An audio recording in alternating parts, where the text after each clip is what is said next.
Hello, everyone. I'm Punar Givanch, and welcome to What's Wrong with the podcast. Today, we have the great pleasure of chatting with Olivia Gambelin. Olivia is a world-renowned AI strategist at the crosshairs of human values and technological innovation. One of the first movers in responsible AI, Gambelin is known for her ability to translate complex technical concepts into plain language with a voice that engages and educates everyone from the layperson on the street to the executive in the boardroom. With over a decade of experience in AI and ethics, she advises Fortune 500 leadership on the adoption and development of AI, speaks internationally on value-based AI innovation and human-centric design, and is the award-winning author of Responsible AI. Enjoy our episode.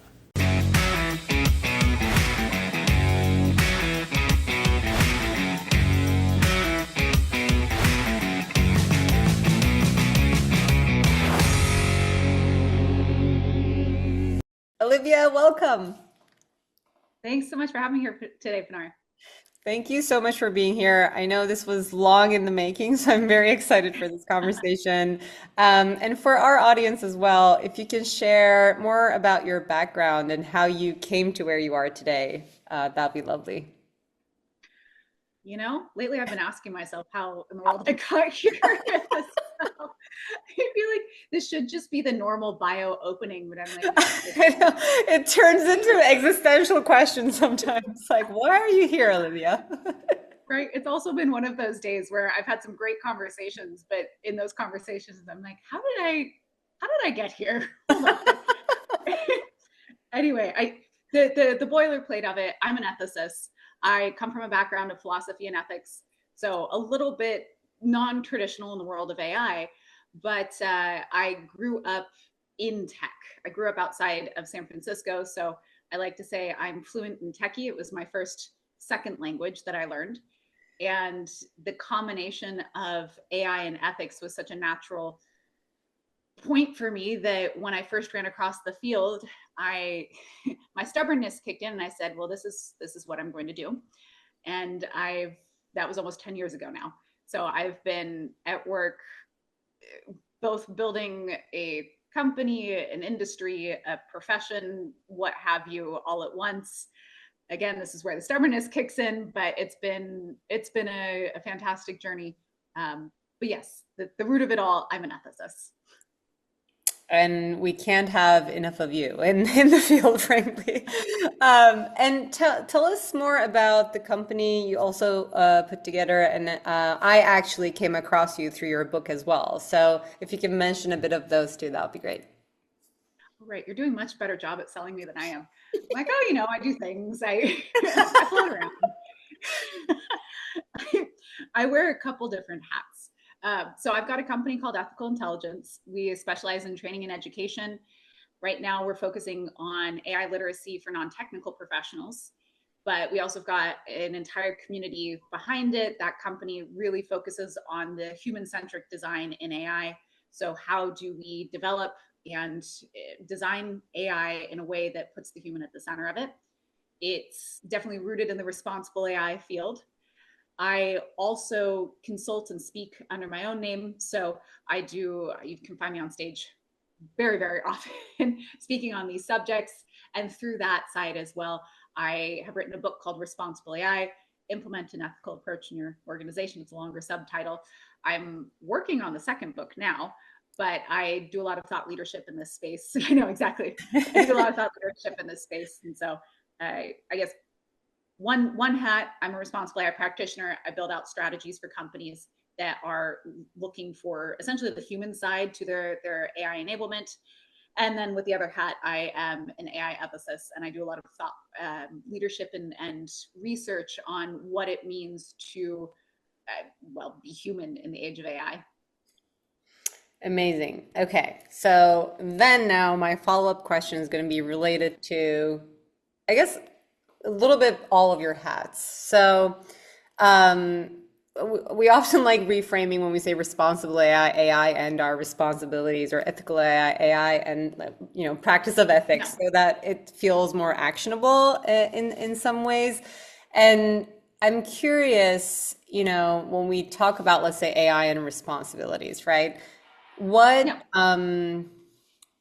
challenges speed bumps are you coming across that kind of gets in the way of people and organizations to be able to take on those responsibilities? And that will be my first part question, and then I will Yeah. kind of go into the field, just like the bigger AI and ethics piece. But let's start with that. Oof. There's still a lot of road bumps happening. It's relatively speaking, it's still a new field. So you have the classic new field, new industry speed bumps of what the heck are we doing? Yeah, I yeah. think over time, yeah, exactly. We've figured out the core pieces so far, and I do like to say that as time progresses, I hopefully 10 years from now will not be saying responsible AI, because as the field has progressed, all of these responsible, what used to be termed as ethical or responsible AI practices, have slowly just become common practice. You'll also hear them referred to as AI governance. So those are just speed bumps, the normal speed bumps when something's starting up. I would say though, one of the larger sticking points, at least right now, currently, that companies often don't account for would be, it's going to sound a little funny, but the internal politics that comes along with responsible AI. Because responsible AI and ethics is something that is a highly sensitive topic. Not because it's taboo or anything like that, but because you can very quickly go from a conversation of, we want to have AI that is reflective of human values, we want to Mm, build it responsibly. And immediately, as you start saying that, you are putting someone on the developer side, someone on the builder side, on their back heel going, well, I am a good person and I do things responsibly. And the thing is yes, you as an individual are a good person and you do things responsibly. It's the whole ecosystem that has to work together. So yeah. you've got the lower level, not lower level, but you've got the builders Hmm. that it can be very difficult to navigate those conversations, because it's not that they're making bad decisions, it's that they're a part of an ecosystem, of an operational structure that needs to enable the responsibility, enable the ethical decision making. But then you also have the higher levels within a company where, in order to be able to execute on responsible AI, you do need to consolidate AI practices. You do need to Mm, consolidate the governance structure. And that can sometimes feel like a power grab. So yeah. you have executives that are sitting there going, well, why are we following this team's rules when we're doing something over here? Like, why do I have to follow all these rules? So it's there's actually a lot of egos at play. This is applied to both AI and responsible AI, but responsible AI carries that extra weight of, as soon as you start talking about ethics and responsibility, people, it can be hard to through that initial barrier of, but I am a good person, I do make good decisions. And Yeah. to get around that conversation of, I'm not challenging that, I'm helping enable that, if anything, at the end of the day. So the irony is, in a very technical matter, the real challenges are very human. Yes, exactly. And I'm curious how you feel about, and this is where like this is okay, this is gonna go into a bit of venting because this gets me frustrated because I'm like, we Let's should go. have learned by now, right? Like, and this has nothing to do with tech or AI, or responsible AI. Where we saw this in, like sustainability and how that shows up in organizations. We saw this in DEI.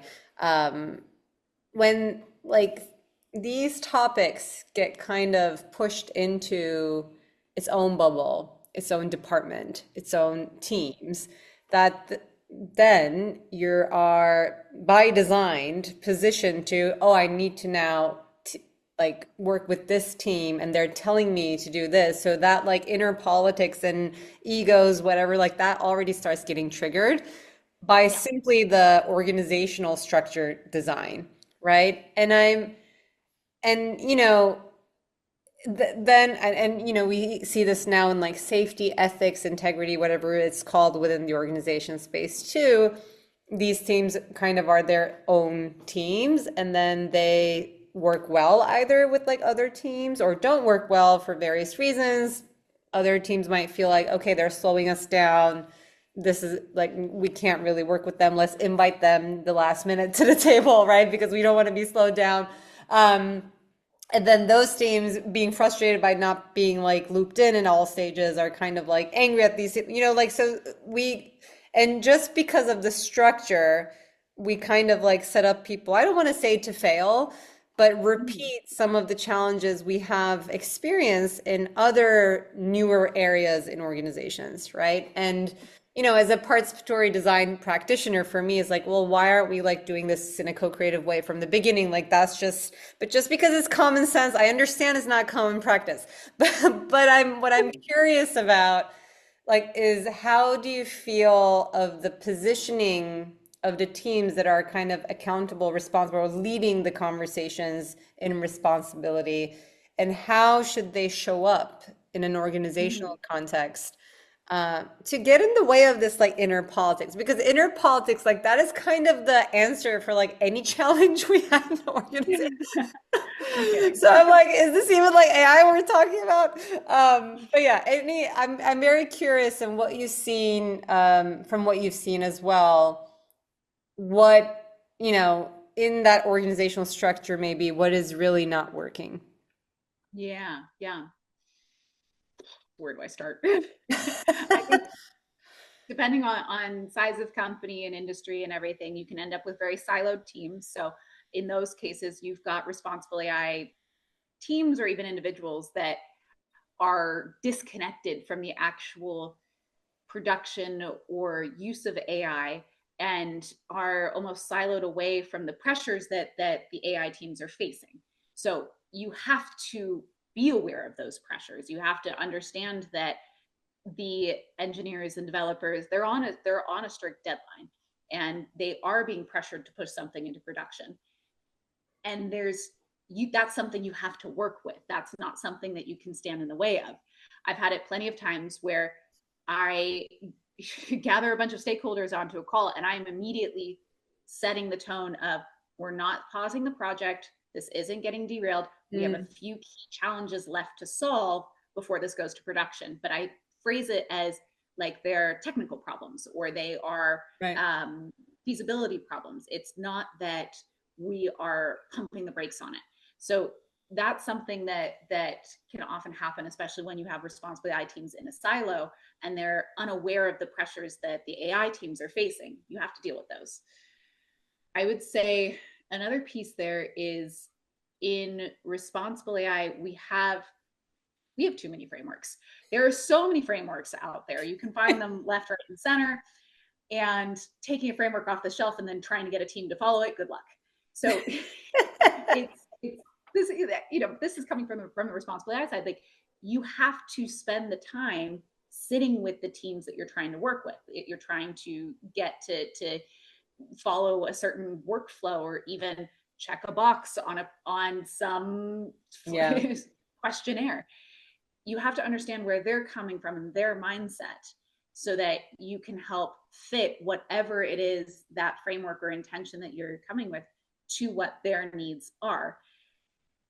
AI already is a huge change management process. You Yeah. don't want to add on even another change onto that. So you want to integrate responsible AI with AI and in a way where it's seamless. It's not abrasive. I mean, honestly, if I'm being very honest, most of the time when I'm working with teams and I'm listening to the concerns or the needs of project managers and engineers and I mean even heads of departments, they're voicing responsible AI needs. They're Mm, voicing, hey, we don't have a common structure to do this, or we're um, I get asked questions all the time of like, can we use this data set? We're not sure. What's mm, the legality? I'm not a lawyer, but what's the legality? Where's the line that we're supposed to walk? yeah. They're already asking those responsible AI questions. You can't come in with like, here's a behemoth of a framework for you to follow. You have to ask questions and be like, all right, Yeah. why are you asking me this? Why is this a concern? And then let me take my expertise of the behemoth of a framework and find the one question that needs to fit in here to help. Mm. So it's that flexibility. It's much more agile than I think people realize for that communication. Yeah. And again, I guess this is kind of, I feel like in companies now you can have an allergic reaction to the words like guidelines, principles, frameworks Right. because of this, right? Like, so what do we do with this, right? Like that is kind of just like throwing this at teams and saying like, okay, follow this is, if anything, paralyzing. It's like, okay, like here are the SDGs, run with it. Fun. Yeah, exactly. Like, what? Okay, what do I do? So Yeah. I really agree on, how does that become actionable and meaningful for your team? Like, what does this even mean to you? And who is guiding that process? Who is hand-holding that process? And that's where I think,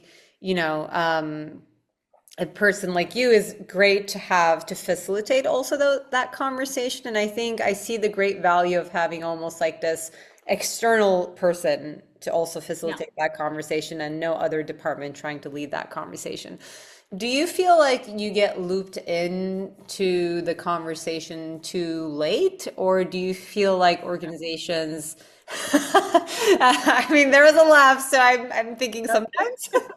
Um, or like, has it changed? Like, I'm sure maybe there's like learning curve there too. Like, oh, let's loop in someone like you, like from the beginning.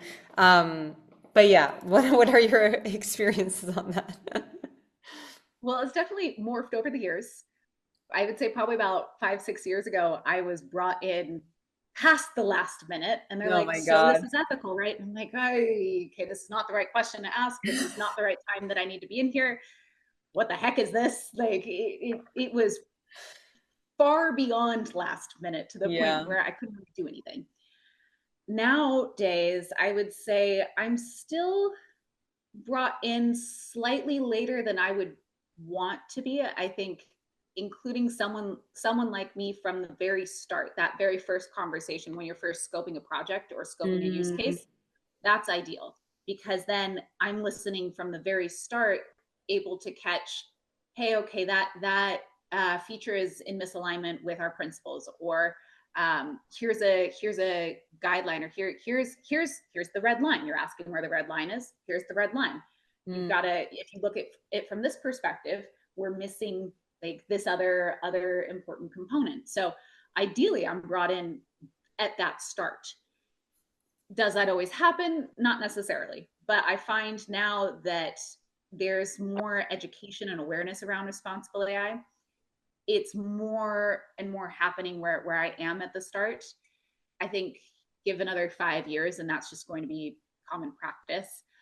There are times though where I am brought in, we've gone through most of the development cycle and then we're looking to push to production, or we're pushing to production next week. They're like, so do we cover everything? I'm like, all right, this is at least not past the last minute, but we're, yeah. we're like we're towing the line here, guys. So that still does happen, which is Yeah, yeah. fair. It's not moving pieces to consider. But it's good to hear at least there is kind of like an evolution in seeing that too. And I think the data from Gartner this year was 95% of like enterprise AI initiatives are going to fail by the year end. Yep. So, and it's not necessarily, and I'm sure it wasn't like, oh, this is unethical, let's discontinue this. Or, I think it was just like, didn't make any business sense because it was push for push sake, kind of. But I'm Yeah. hoping at least when this like, oh my God, we need to do AI everything like frenzy kind of like calms down, people will be more intentional and like organizations will be more intentional on what are we using AI for and does it make sense for our organization, and that intentionality will organically bring more, time to, okay, how is this responsible, and or how are we going to govern what we're doing. So at least hearing that kind of like evolution is great. um, you mentioned earlier about like pumping the brakes. Yeah. I'm curious. You don't have to say like from a necessarily experience you had, but in general, and this might be around organizational application, but this could also be around AI field and research Mhm. itself as well. Do you feel like there are areas, however, that we should be pumping the brakes because of various reasons, including, and probably most important, is that there is no ecosystem readiness around what is being pushed out into the world? Mm, yes, there's definitely, oof, okay. I have a few layers of answers here. Yeah. On one on one end, I have definitely it's never I've never had to give a no. I've had to give Mm. a well, not really. Let's change. Let's course Yeah, correct. like a pivot. You had to give a pivot. Yeah, Yeah. exactly. It's like hard pivot. Let's go. Uh, it's never no. It's never no. It's always well, or like a yes, but or a yes, and let's slightly Mm. pivot. So pump the brakes maybe in terms of expectations, I think, is a very Mhm. important aspect that's playing a role right now in responsible AI, meaning we've been sold the moon. AI is kind of capable of maybe making it to like a star, like one of the first stars out of the atmosphere right now. Mm. So one of a key part of responsible AI is being able to understand that limitation. So Mm. I would say there it's pump the brakes in terms of start iteratively. Start with small iterations. What is your minimum viable product really Right. at the end of the day? Even if you're looking at in-house models, what's your MVP? How is this going to bring value? Um, Instead of going all the way to the very end and being like, we can do everything with Yeah. AI, like you're set up for failure there. So I'd say, I guess, pump the brakes maybe in terms of expectations. Mm. Start small and work up instead of going with like AI is going to revolutionize our entire company. And then the other one that I would say should have the brakes pumped on, period. And I don't often say this actually about AI applications. Like I said, I'm usually one not to say Yeah. no. But one application that I'm seeing become much more widely used, is AI as a coach or an advisor. I Mm. won't touch on the AI as a companion. That's a different uh, whole different area. But the AI as a coach or an advisor, that one specifically, I look at and like this needs the pumps the brakes really need to be pumped on this, because Yeah. yes, it's an easy use case. It's an easy of course we can use AI for coaching. Of course we can use AI to help advise us. But the actual intention of coaching or advisory or therapy is completely I would say eradicated when you start to use AI. Meaning the purpose there's something to be said for spending time with a person, having a person sit down and take the time to Mm. listen to you. There is a layer of depth there that's not captured by a technical system. But beyond that, there's actually a lot of interesting studies coming out right now about how the time factor really is so important when it comes to anything around coaching or therapy or so on. What I Mm. mean by this, we're using AI to solve, I'm putting this in air quotes, the time factor, meaning there are a limited amount of coaches and therapists. They have a limited amount of time. You can't always be talking to them. And so, great, let's have AI because it solves the time limitation. It solves the time factor. We can always be talking to a therapist or a coach. That's the problem. So, that's actually not the solution that we're trying, that is not the problem that we need to solve. Time is not a problem. Time is actually a very key part of the solution when it Right. comes to coaching therapy, because when you have a limited amount of time that you're speaking to your therapist or your coach, then you're forced to actually put what you've talked to them about into action on your own. Mm. Studies that are coming out is when you have an AI coach or therapist, there is a risk of high dependency where you basically become paralyzed of I can't make any decision unless I go consult my AI coach or therapist. And Mm. so because we solved for something that wasn't the problem, we've created a bigger problem out of that.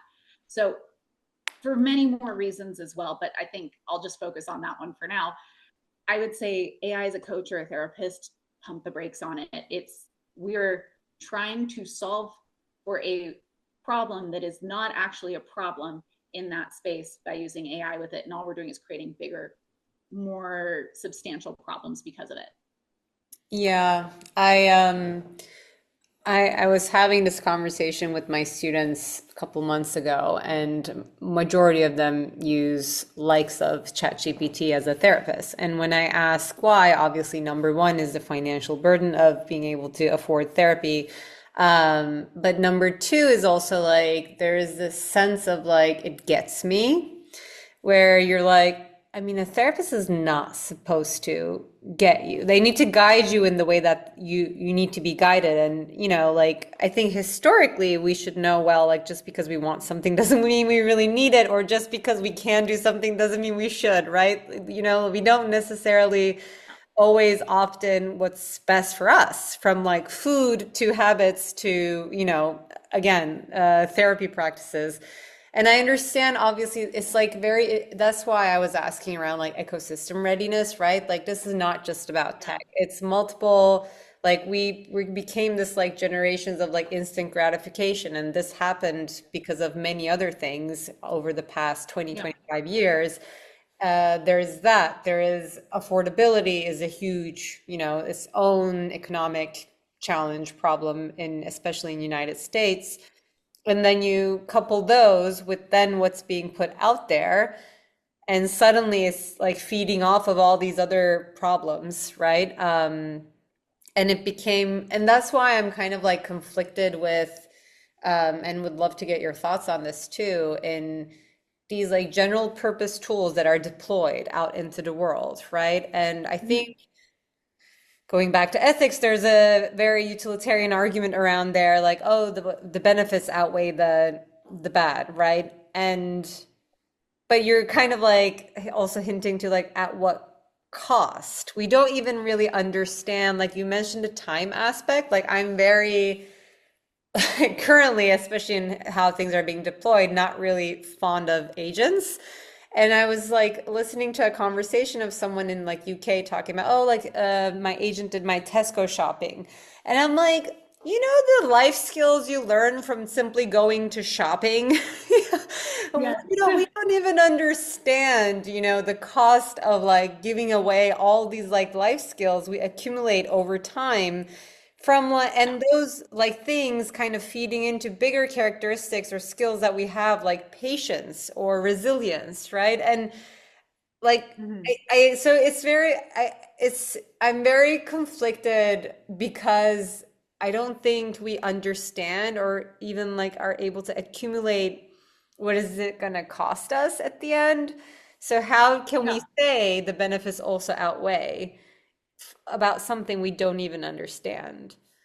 Yeah. So I know this kind of goes away, obviously, like when you're looking at organizational AI application, like enterprise AI for like inner operations and things like that, that's, you can find use cases, deploy them responsibly, right?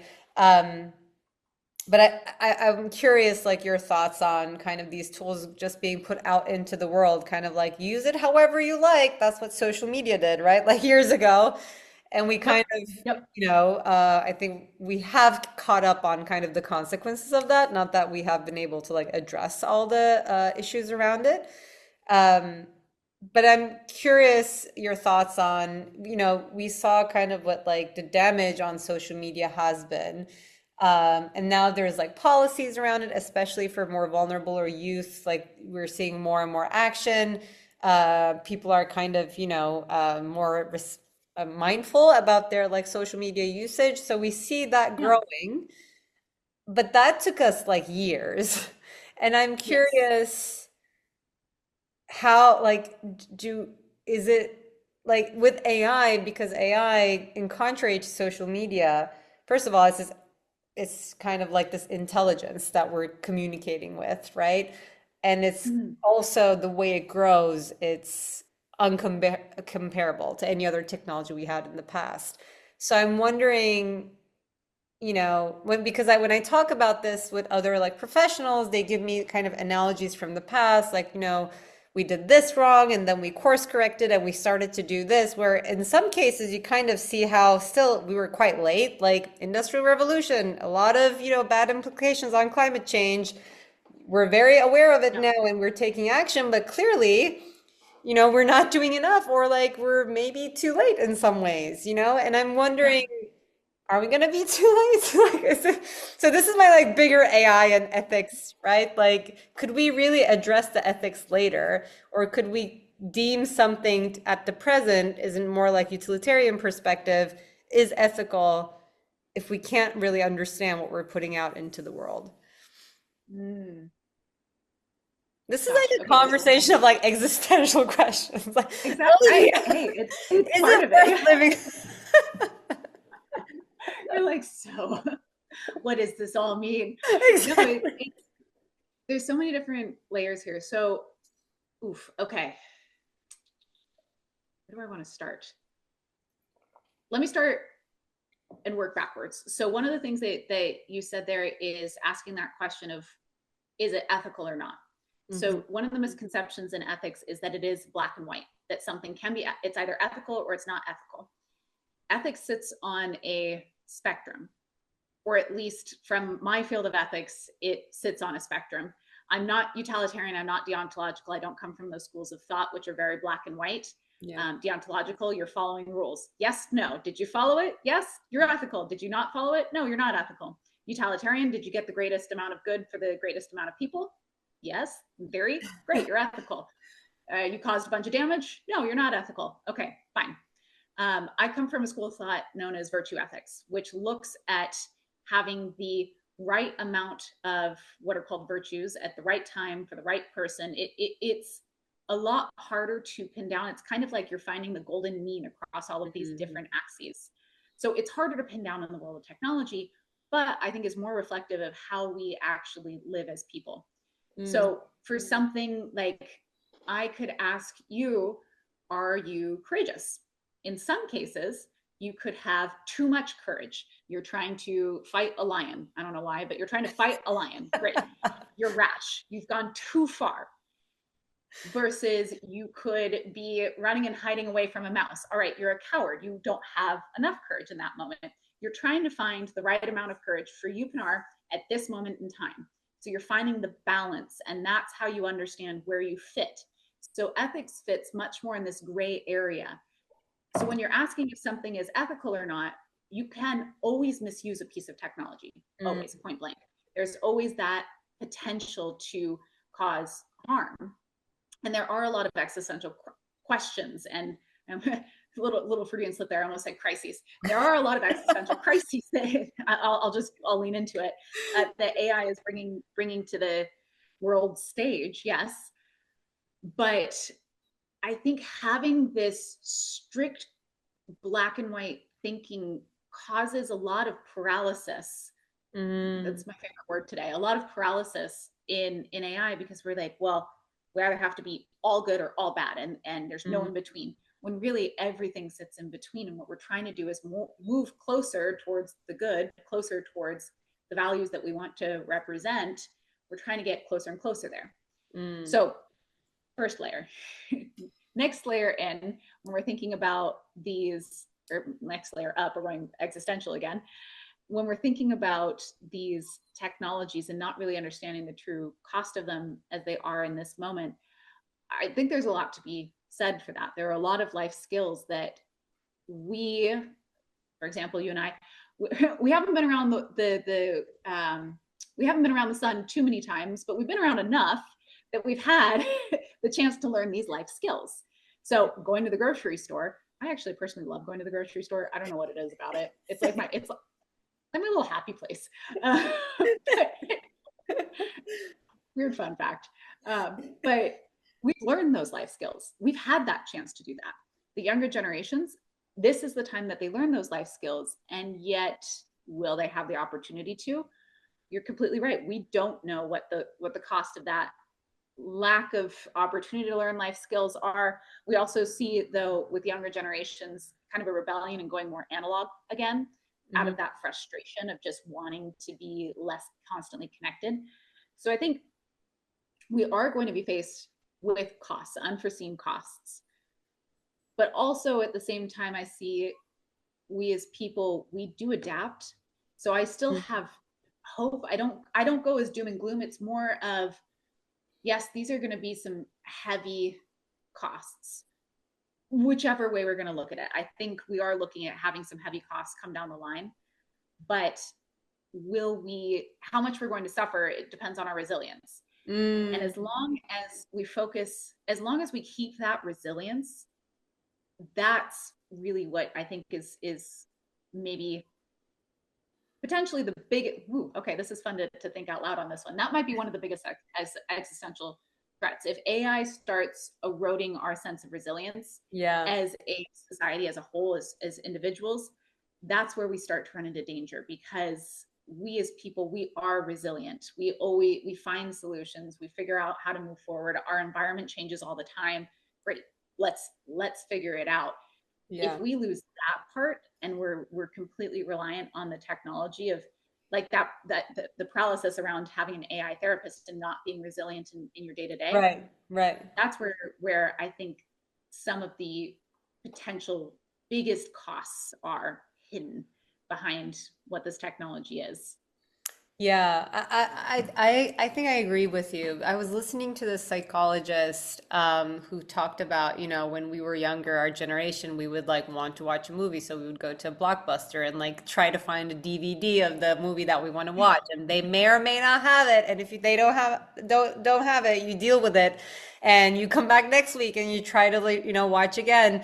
And now, you want to watch a movie, you turn on the TV and that's it. Like it's not No. an option. And so she talked about like how those kind of these like micro events throughout your life help build resilience. And like if something didn't work out, if you couldn't do it, you would figure it out. You would do it another time. You build patience, right? And um, the kind of the seamless design, and I think this is how I start to, you kind of have this like hate love relationship with the words that are overused, but also used in like for the wrong reasons, right? We used Yeah. to talk about human-centered design, and we saw over time the human-centeredness kind of turned into this like customer centricity versus human Yeah. centricity. And Yeah. therefore it was like seamless, no friction, no friction, no friction. And then you're kind of like, maybe We we just should started. have friction. We don't necessarily need the no friction is no good for us. And we Yeah, saw this exactly. in many other things in history too. And I do agree, like even, and I keep talking about this to my like students too, like I am an Amazon Prime member. I've canceled it 3 times because I'm like, I don't have to have something in 2 days. Like No. this reality I created for myself is just not a reality. Like this is just, I don't need this convenience. I don't need to have a random thing I need for the house to be delivered at my door at all times. But I keep going back to it. And that is kind of the lack of patience, like over the course of years I've built through like, I Yeah. want something, I want it at my door. And it's like this, I'm not necessarily a person on social media that much, but this is like one thing I'm realizing, like, I love this convenience. And Yeah. Yeah. I hate that I love this convenience. Um, but I spent the summer in Barcelona, and Amazon does not work in Barcelona. And I needed something. I had to go downstairs and like find a store and get it. And it Yeah. was much more, I'm like, oh, this is a human experience. Like, this is actually a good experience. But then, like, you immediately fall back to the habit again once you're like back in US. And so I think it's very interesting, like, how I guess like addicted we became to these like various things in our lives, and they kind Yeah. of set standards for how we should live. And then I think like how these like tools came out into the world and when they did in the course of like our culture and humanity, I think is very interesting too, because we kind of became this like Okay, we want our solution now. We want to solve it now. We want a movie now. We're gonna watch it now. I want my, I don't know, like counter, like I'm looking at my like counter cleaner. I need it like now. I need it now. I don't know why I need it. Um, and and then like these tools came about and suddenly they can give everything to us now. It's Yeah. right or wrong, or we need it or don't need it, but I have a problem, it can try to solve it for me now. I want to talk about, I don't know, my like astrology and how it relates to like today's things. Like I want to talk, like it is very, very interesting. And I think I'm very like I don't know if we even like lost kind of resilience in some other things in life by that are not that even um captivating. Um Yeah. I wonder what it's going to mean for us and or like next generations who heavily rely on, you know, AI for if they do, right? For like Yeah. advisor, coach, therapy, friend, all of the above. What is that going to mean for resilience in human relationships, right? Yeah.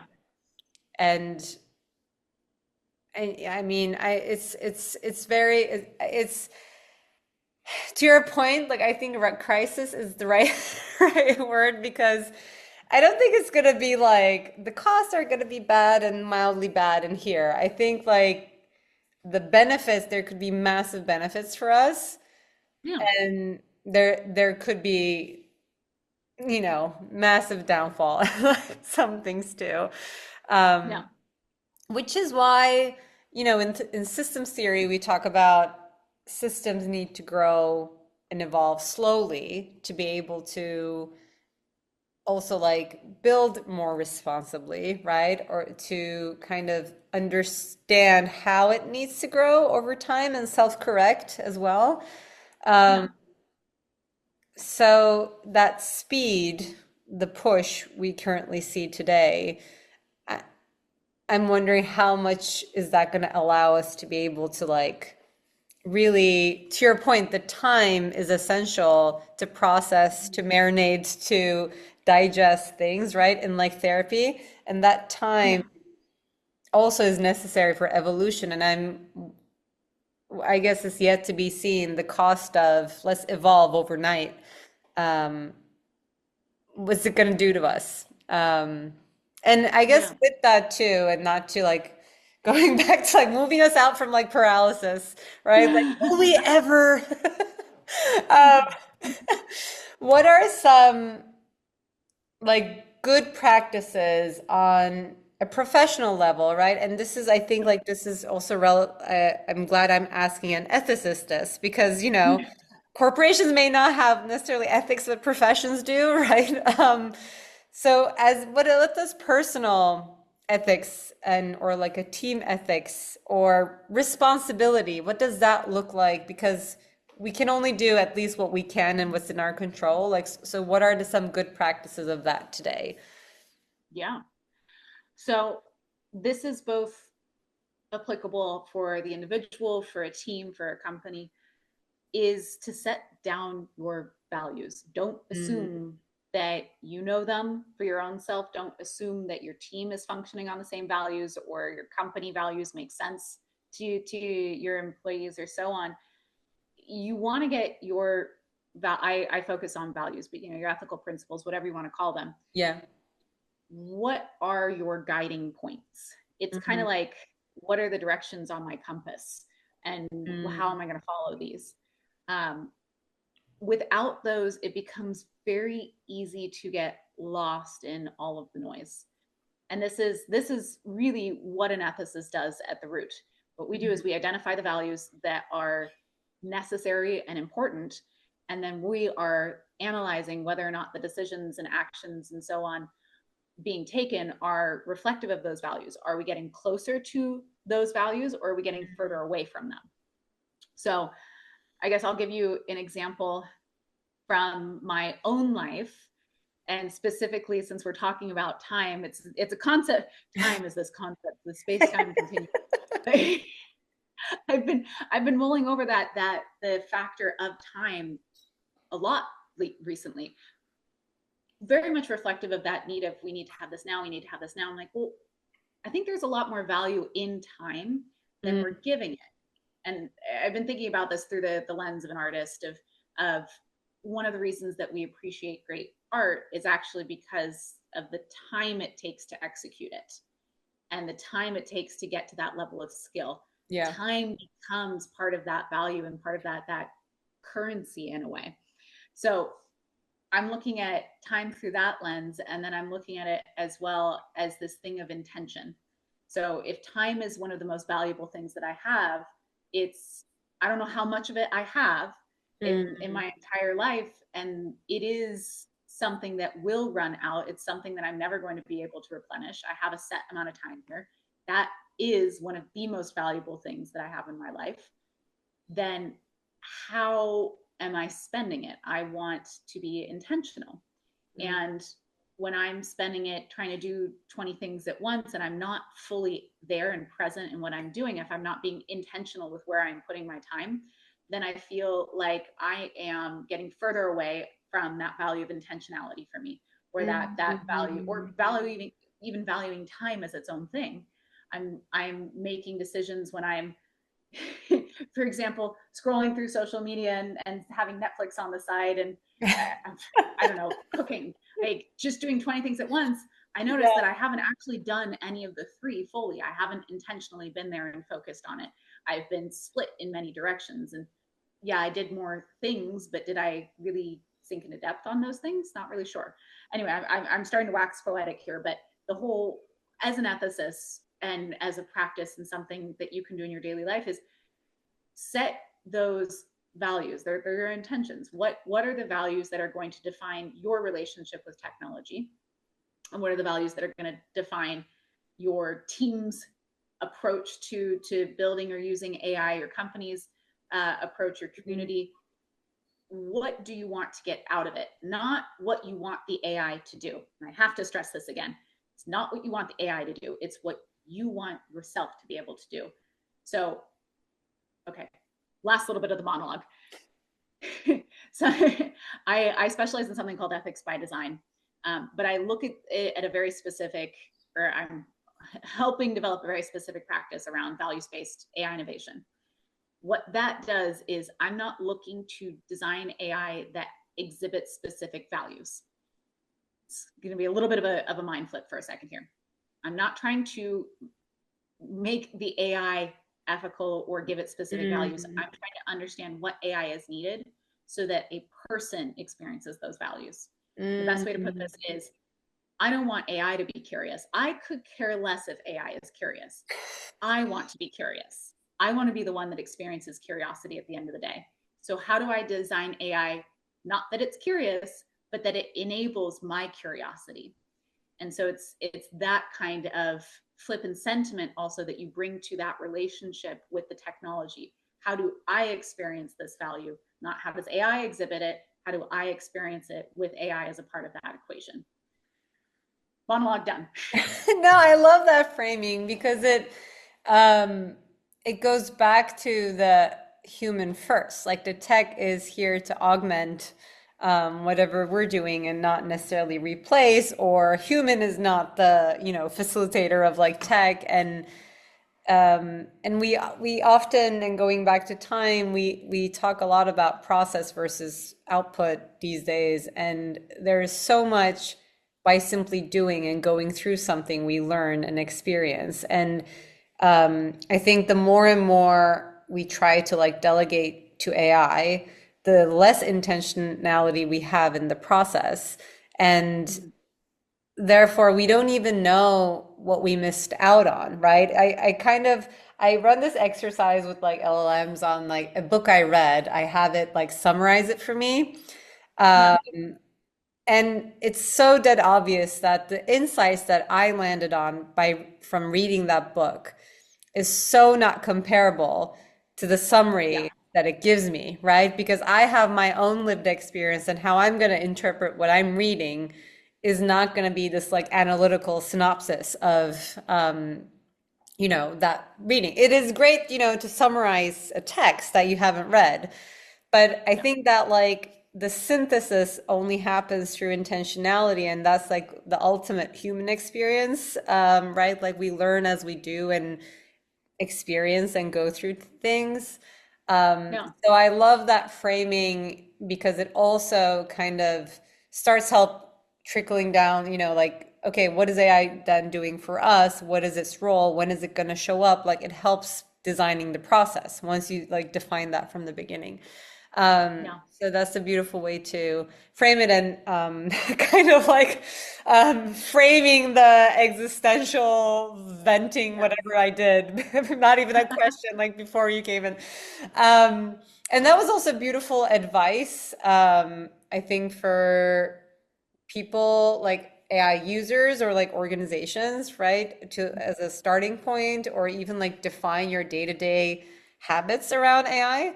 But I'm curious also any advice you might have for people who want to push for like more ethical or responsible approaches. And I think for an outside consultant, like for me, it's easier to like tell from the outside. Like obviously you want to make it work for them, but we stand what we stand for. That's why we're looped into a project. Worst case, you lose a client, right? But I think Yeah. um, when you're in an organization, and to your point earlier, like you're a person with well intentions, you want to do the right thing. Um, how like how do those people who might feel stuck and who want to kind of like influence the org in the meaningful way, what would be your advice to them? Because I feel like there's a lot that falls on the shoulders of people who work in the organizations and want to push for the right things without losing their job. And so what would be your advice to them? So this is something that I had to learn very early in my career because as an independent consultant selling ethics, I had to figure out how to sell ethics. Yeah, great. And, That's why you know, you're the perfect person to tell us. exactly. And this was a hard lesson to learn. I am not going to downplay this. This is not a fun pill to swallow because the answer is you have to connect it to the bottom line, which I Mm. know in the world of ethics can often feel kind of icky. You're like, but you should do this because it's good. That's why we're Um, not deontologists, okay? Like, exactly. So it's yes, but at the end of the day, business is built to make money and operate. Okay, keep that in mind then. How I like to explain this, and um, this has helped me, I guess, swallow that pill. Let's say we are run by our values. So whether or not you acknowledge it, what values you have really dictates the decisions, the actions, what you do in life. So you are drawn towards different leadership styles or career paths or cities, basically because they reflect what your internal value system is. mm, So whether or not we acknowledge it, we're run by our values.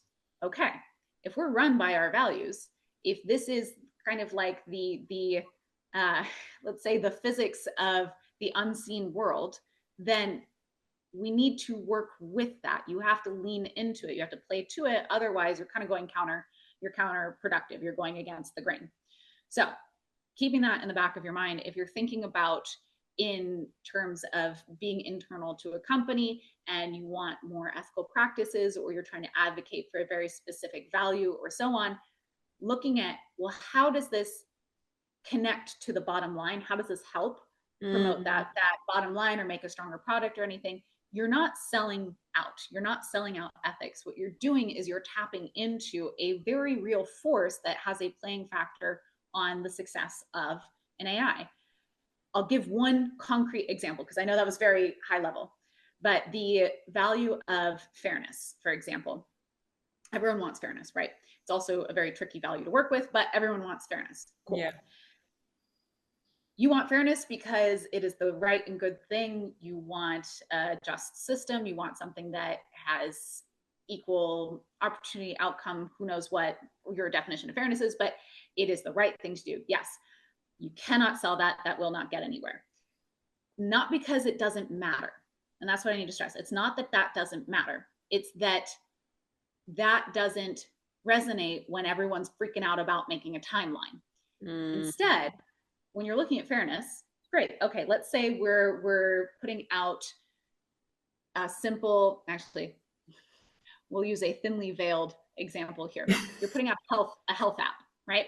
You're putting out a health app. Cool. It goes out, you're like, yes, this is awesome. It's fair. It's got all, like, we've done all of these different pieces to it. And the health app doesn't cover anything about the menstrual cycle. Great. You've now put out an app that doesn't work for 50% of the population. Great. You literally cut your customer base in half. Cool. Now, I'm talking about fairness still. I'm still talking about having a product that treats all genders equally, or has equal amount of usability across all genders. That we're talking about fairness here. But I've now put it in terms of, you've literally lost half your customer base. That's something that then starts to raise attention of, oh yeah, we kind of want to be able to be competitive for at least 50% of the population. Yeah. Right. So it's that gives a very concrete example. And that is actually a real life example. Again, very thin veiled. But that did actually happen. That's fairness put in the language, not sold out, not eroded, but put in the language and the terms of the bottom line that then cuts through that noise when everyone's trying to make a production line. That, when it comes to ethics, does take a little while to learn at the start, but it really makes a difference when it comes to being able to getting the impact across the line. I mean, I love that. If we talk to any marketing professional, they would just tell us to like know your audience and therefore sell accordingly. And which is like, like it's just a norm for some professions. And I don't know, like I think ethicists, like I see this in design community as well, like, but it's the right design. And you're like, well, explain further. But yeah, like basically, yeah, I don't know why we kind of like create what is already something difficult, like make it more difficult for ourselves and like, oh, but like we're not selling it out. Just know your audience and share accordingly. But thank you for sharing that example. And I think Yeah. that's very practical advice as well. And I hope it, encourages any of the listeners to kind of like do some reframing on how they will like communicate something around safety, ethics, integrity today or tomorrow. Olivia, I want to be mindful of our time. Honestly, this could be a talk show and we could talk every morning. Yes, exactly. Thank you so much for making the time. This was lovely. Thank you for joining. Thanks so much, Bernard. This was very, very enjoyable for my end. Thank you so much for watching this week's episode. If you found value in these conversations, please like our video and hit the subscribe button. Make sure to visit our website, podcast.what'swrongwith.xyz, and subscribe to the show on Apple Podcasts, Spotify, and Google Podcasts so you never miss an episode. Please leave us a comment or review, or you can simply tell your friends about us. For more details on our guests, follow us on Instagram and Twitter. You can find our handles in the description below. And don't forget to join us next week. See you.